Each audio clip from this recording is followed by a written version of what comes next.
But Mecca was not a city prepared to surrender its pride so easily. The idols stood tall, tribal honor was sacred, power and status were currency. Bilal, may Allah be pleased with him, was stretched upon the sand, rocks upon his chest. Bismillahir Rahmanir Rahim. My beloved brothers and sisters, today we enter a chapter where the light begins to shine beyond the walls of private hearts, and the world begins to react to it. For truth is never ignored. When it rises, it awakens souls and it disturbs darkness. The message of La ilaha illallah was pure, gentle and full of mercy. But Mecca was not a city prepared to surrender its pride so easily. The idols stood tall, tribal honor was sacred, power and status were currency. Yet, in the middle of all of this stood Muhammad, peace be upon him, a man of peace, a man of sincerity, a man carrying a message that would end falsehood forever. The light had begun to spread, and darkness felt the ground shift beneath it. So come with me, let us witness the first winds of opposition. And the believers who stood firm, not because they were many, but because their hearts belonged to Allah. The call had begun in whispers, in the quiet nights beyond Mecca's gaze. But the time came when the Prophet, peace be upon him, was commanded, فَاصْدَعْ بِمَا تُؤْمَرُ وَأَعْرِضْ عَنِ الْمُشْرِكِينَ. Then proclaim what you are commanded and turn away from the polytheists. From that moment, silence ended. He stood up on the hill of Ṣafā and called his people by name. Clan after clan gathered under the blazing sun. Voices hushed. The messenger, peace be upon him, declared, "If I told you an army was advancing from behind this hill, would you believe me?" They said, "We have never known you to lie." He said, "Then I warn you of a severe punishment from your Lord." The crowd stirred, some astonished, some mocking. Abu Lahab's voice cut through the air, "May you perish! Is this what you gathered us for?" Revelation came, sealing his fate. Tabbat yada Abi Lahabin wa tabb. Perish the hands of Abu Lahab, and perish he.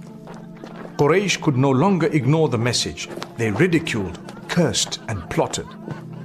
Believers now prayed in secret until one day Sa'd ibn Abi Waqqas and a small group were discovered praying in a valley. A man mocked at them. Sa'd struck him with the camel's jawbone. Blood was drawn, the first blood shed for Islam. Soon, insults turned into torture. Slaves were dragged under the sun. The weak were tied and beaten. Yet they whispered, "Ahadun Ahad," one God, one God. Though he did not embrace Islam, Abu Ṭālib stood as a wall before his nephew. The chiefs of Quraysh came to him, pleading and threatening, "Stop your nephew, or we shall deal with him ourselves." Abu Ṭālib refused to surrender him. They returned again, offering wealth, status and power, even proposing to trade a young noble in exchange for Muhammad, peace be upon him. Abu Ṭālib's voice thundered, "By Allah, you are the most unjust. You would give me your son to raise while you kill mine?" He turned to the Prophet, peace be upon him, and said, "Do as you are commanded, my son. By Allah, I will never hand you over." When he saw his uncle's burden, the Prophet, peace be upon him, said softly, "O my uncle, if they placed the sun in my right hand and the moon in my left, that I abandon this call, I would not, until Allah makes it prevail, or I perish for it." Tears filled Abu Ṭālib's eyes. "Go, my nephew. Say what you will, I will never forsake you." That night, the messenger, peace be upon him, prayed beneath the Ka'ba's shadow, his forehead upon the ground, whispering verses of patience and trust. Among Quraysh's nobles was Ḥamzah ibn Abdul Muṭṭalib, the lion of Allah, yet to roar. One day he returned from hunting to hear that Abu Jahl had insulted the Prophet, peace be upon him. he strode to the Kaaba, bow in hand, and struck Abu Jahl's head before the gathering. Do you insult him while I follow his faith? That moment shook Quraysh. Ḥamzah just embraced Islam, and the believers felt a new power rise in Mecca. Unable to silence him, Quraysh gathered to scheme. Al-Walid ibn al-Mughira, Abu Jahl, and the elders argued what to call him. Poet? Madman? Sorcerer? Each accusation crumbled under the weight of the Qur'an's beauty. إِنَّهُ لَقَوْلُ رَسُولٍ كَرِيمٍ وَمَا هُوَ بِقَوْلِ شَاعِرٍ قَلِيلًا مَا تُؤْمِنُونَ وَلَا بِقَوْلِ كَاهِنٍ قَلِيلًا مَا تَذَكَّرُونَ تَنْزِيلٌ مِّن رَبِّ الْعَالَمِينَ. Indeed, it is not the word of a poet. Little do you believe, nor the word of a soothsayer. Little do you remember. A revelation from the Lord of the worlds. Even Walid admitted, by Allah, his words have a sweetness, and they rise above all speech. Then began the years of mockery and pain. The Prophet, peace be upon him, was followed, stoned, insulted. Dust was thrown upon him, entrails placed on his back in prayer. Only when Fatima wiped it away did he raise his hands, praying for guidance, not vengeance. Bilāl, may Allah be pleased with him, was stretched upon the sand, rocks upon his chest. Sumayyah, may Allah be pleased with her, was martyred, the first soul to die for La ilaha illallah. Yet, amid all this, the message spread beyond Mecca's walls toward Yathrib, where new hearts would soon listen.